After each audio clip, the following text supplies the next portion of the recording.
here we go. Green flag. Let's go for it here. Good acceleration. Grabbing the shift there. There's those shift lights coming on. All right, guys, I am here with Nate. He is going to drive us around in the Ioniq 5N. I just had a chance to do a test drive of it, and it is absolutely something to behold. You have to see this for yourself, but I can't video and do it, so Nate's going to be nice enough to drive us around so we can check it out together.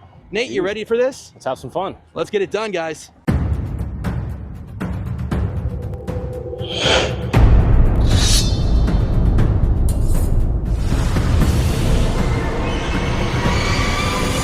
All right, guys, we are back in the cockpit with Nate. Nate, do you want to walk us through just what you're doing to set up before we go? Yeah, so we've already kind of preset the cars a little bit here. We have these beautiful N buttons down below that are essentially presets. So you'll see on the screen, there's a lot of different adjustments you can make. So here we're essentially having preset to change different things. Left side button changes my custom buttons. I can change all of these aspects from the motor feel, the steering, suspension, so on and so forth, all the way from normal up to Sport Plus, so we can kind of give people a scope of the different ways you can approach driving this car. My right side button here goes ahead and changes us in and out of E-shift mode. You can drive this car as a traditional EV, or you can drive it like an internal combustion car, go through the gears as you'd please, be a little more engaged on that front. I think we'll start in the E-shift mode. This is what's most popular.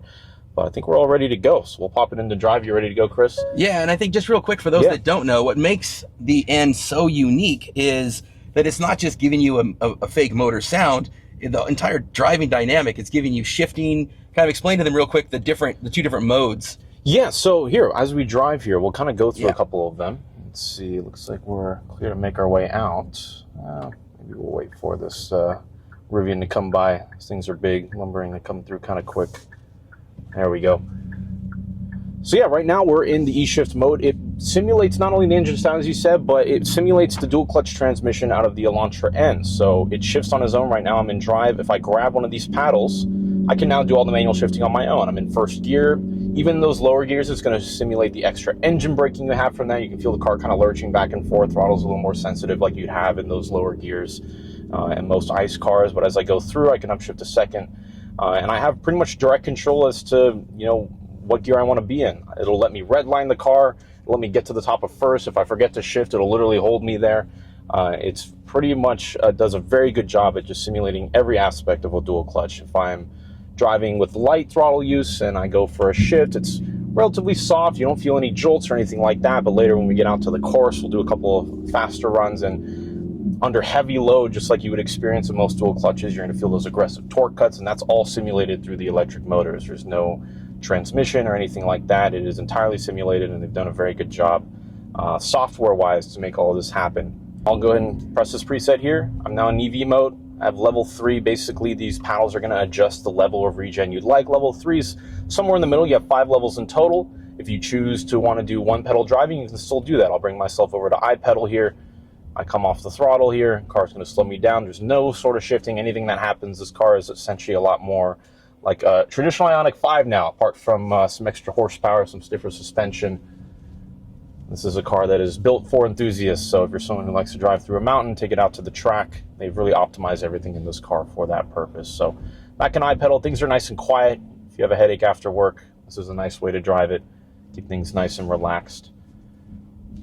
And that's just my right side button. That's just for E-shift and traditional EV mode. If I want to change other aspects of this car, I can maybe go back to E-shift here. I can take this left button. I can now change through the different custom modes here. I've now reverted all of, so now the suspension is stiffer. There's a little more weight to the steering. When I bump this up a bit into the this car has an electronic limited slip differential as well. You can change how aggressively that will engage. So it's really your preferences to how you want this car to behave. On top of that, if you're looking to use it for the track, one thing that people have really enjoyed about this car is its ability to keep the batteries cool. A huge part of high-performance driving is oftentimes you're going to heat those batteries up. Even with some preconditioning involved, it can be easy to get them too hot, and then you're losing power delivery and whatnot, but they've done a very good job at allowing this car to go fast for longer periods, which is super cool. Yeah, and I think a number of people, when they've gone and really stressed out some of the other EVs and done heavy track use, they'll find that the thermals sometimes betray them, and so they can't press the vehicle as hard as maybe they want, and it sounds like the N is much more attuned to handling that kind of situation. Exactly. We're getting ready for our launch lane here. We're just going to do a little bit of hard acceleration. We won't do full launch control, but just to give a sense of what it's like to go through the gears, I'm going to do the manual shifting myself here. Get up to a little bit of speed, and you'll notice, you might even sense it through the camera as I go through these gears, you're going to feel those aggressive torque cuts, those jolts that you might be used to feeling in your hot hatches and things like that you might be driving around. And if you can show them on the dash, show them where the gear, how they can see what gear they're in. Yeah, so I have my gear right here. I'm currently in first. You kind of see second, a little bit grayed out on the right side. It might be hard to see on camera. It won't let me go through the gears right now. It gives you the same limitation. So if I'm trying to downshift into a place that puts it above the red line, it'll still lock you out of that downshift like you would in a nice car. On top of that, if I'm at idle, it's not really going to let me grab second gear. It needs to be in first while we're hanging out. But if you end up kind of filming this side of the dash as we go through things, you'll probably see it starts to suggest some gears. It even has a red line indicator as I get high in the rev range around the borders of the tachometer there. You'll see some indications from me of when I should be shifting and things like that. All right, we'll wait for this nice gentleman on our left to give us the green light. Which when he does, we'll go for it. Here we go, green flag. Let's go for it here. Good acceleration. Grabbing the shift there. There's those shift lights coming on. Very easy, getting some speed, a little bit of burbles from the exhaust. See if we get some more of that on our downshifts. Man, I hope that picks up on the microphone because it's special. It's a great feel. Really overdo the downshift there. Feel that engine braking come on for us. And yeah, it allows a lot of just overall direct control from the driver. We'll make a right here. We're going to go through another part of the course here where we get to experience a little bit of the handling dynamics of the car. I have everything in the sportiest settings, and as is the case with most EVs at low center of gravity, dual motor, four-wheel drive, and this means the handling is quite nice in it. We can get through the corners with relative speed, and the car does it very effortlessly. My best thing I can equate this to is kind of an oversized hot hatch. As much as it's a little bigger, you get a lot of space in the interior. They advertise this car as an SUV. However, you're low to the ground. There's a little fart from the upshift, simulating those kind of signature sounds you might get in an upshift and a dual clutch. Went through another chicane here. Great handling. Very little body roll. Very easy to be smooth with your inputs. The car doesn't fight you in any way. And of course, you have to keep it in reason on a course like this, but even for your spirited drive through the mountain on a nice Sunday, it's pretty much happy to do the work for you, which is awesome. Yeah, if you're an enthusiast that loves to take it through the canyons, if you love to just drive and feel the road, I mean, this thing has just done a remarkable job with how they've engineered it, and the feel is just really something special. It's really great because you don't have to compromise if you love to do some weekend enthusiast driving, but then you've got to go and hit your rush hour commute. Exactly. You can switch to whatever style it is or whatever you're using the vehicle for. You're almost getting, two vehicles in one that can adapt to every different driver and how they want. I guess more than two different vehicles, because you might have a different driving style than your brother and your wife, and next, your buddy might want to take it for a drive, and you can really customize it in so many different ways. They've done a great job with it. Exactly.